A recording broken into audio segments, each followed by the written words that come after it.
Welcome, focused learners, to another explainer. Today, we are diving deep into an absolutely brilliant case study.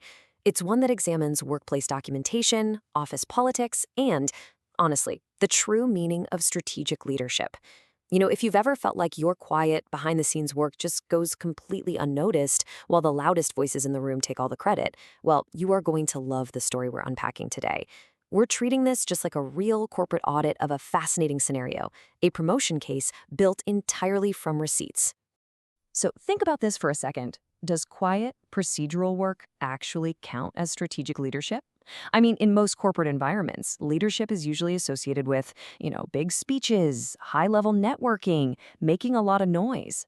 But today's explainer is going to completely challenge how corporate environments define value. We're going to see how the mundane, everyday procedures might actually be the most strategic things happening in the entire building. Okay, let's dive into this. Sofia did not ask for a promotion. The records did it for her. Meet our protagonist, a new operations coordinator named Sofia Lane. Now, Sofia isn't out there aggressively networking or self-promoting. Instead, a bulletproof promotion case was built for her entirely from administrative receipts, saved decisions, and prevented failures. It's a literal masterclass in how invisible work can become an undeniable force. Section 1. The Unwanted Promotion Case.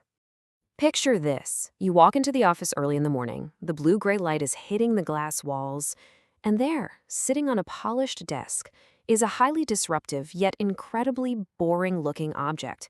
It's a file, a promotion case, and it doesn't raise its voice, it simply waits for someone patient enough to read it. Sofia's quiet work really tested the company's new record-first culture. And how did her colleagues react to this undeniable written proof of her value? Well, with delayed eye contact and highly polished, evasive language. Because a record-first culture isn't just a motivational poster. It's a system that refuses to let an employee stand alone. And that brings us to a brilliant observation from strategy lead Maya Carter. The dangerous documents never look dangerous first. It's so true, isn't it? The most explosive evidence in corporate cover-ups or political office games rarely looks like a smoking gun. Instead, it hides in the fine print, it hides in the metadata, the routing notes, the missing signatures. It looks completely administrative, small, and, well, boring. And that is exactly why it works. Moving on to Section 2, Bias Against Quiet Operators. Now, what's really interesting about this is the stark contrast between the official corporate narrative and the hidden truth. Once those undeniable records are on the table, the pushback starts. The executives look at Sofia's work and try to dismiss her. They say she's too procedural and not strategic enough for leadership. But look at the reality. Her so-called procedural work literally saved decisions and prevented massive failures. The executives are basically trying to write off vital risk prevention as just mere administrative housekeeping.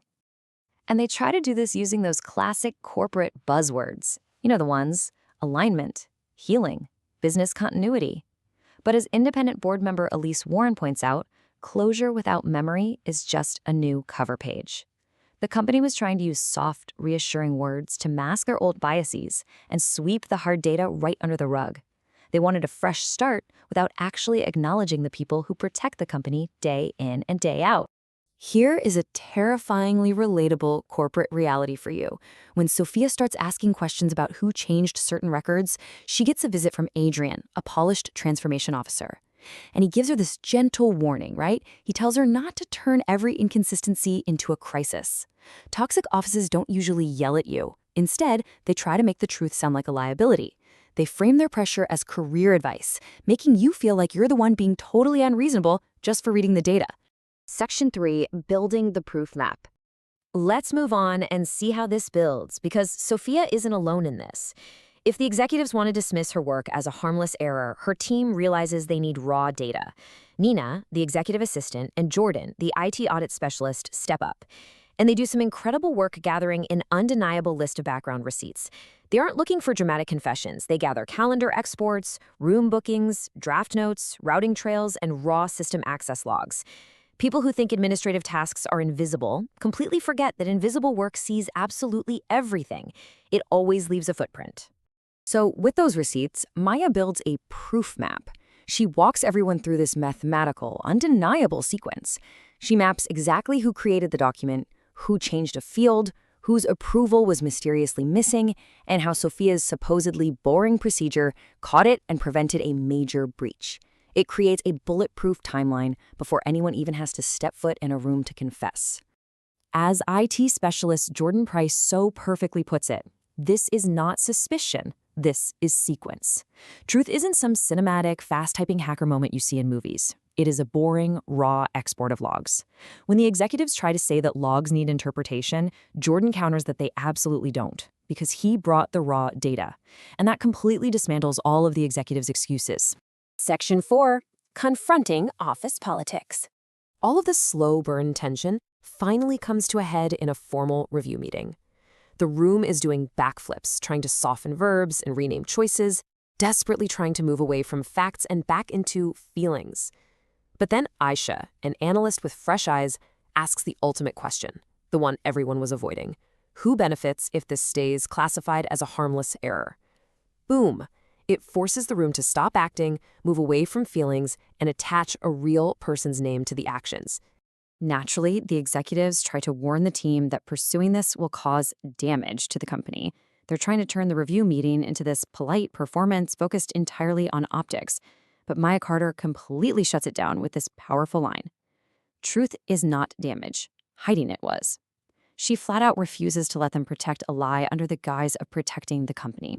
So, the crucial point is how Maya systematically places the undeniable proof right beside the official corporate excuses.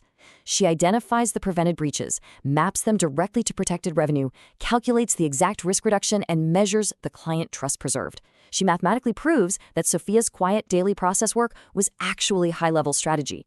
She makes it literally impossible for them to ever call her to procedural again. Section 5. The value of prevention. Now, having a gotcha moment in a boardroom is satisfying, for sure, but the team turns this into a permanent structural repair. Elise, the board member, takes the incredible step of updating the actual promotion rubrics within HR. From now on, documented prevention officially counts as leadership impact, because true leadership requires writing the corrective steps directly into the system, ensuring that the rule outlives the meeting and protects the people who weren't even in the room. And this brilliantly illustrates why Maya outright refused a private fix. The executives just wanted to quietly handle the situation to make the discomfort go away. But Maya says, do not quietly fix what can publicly teach. A private fix might keep executives comfortable, but it leaves all future employees completely exposed to the exact same toxic biases. The process itself has to leave footprints. We'll end on this incredibly provocative final thought. Some leaders create value by making noise. Others create value by preventing the noise from becoming damage. I want to challenge you to look at your own workplace differently tomorrow. Ask yourself who is making the noise and who is quietly preventing the damage. And more importantly, are you documenting your own invisible impact? Because when the time comes, you might just find that your receipts are the strongest voice you have. Thanks for joining me for this explainer, and keep learning.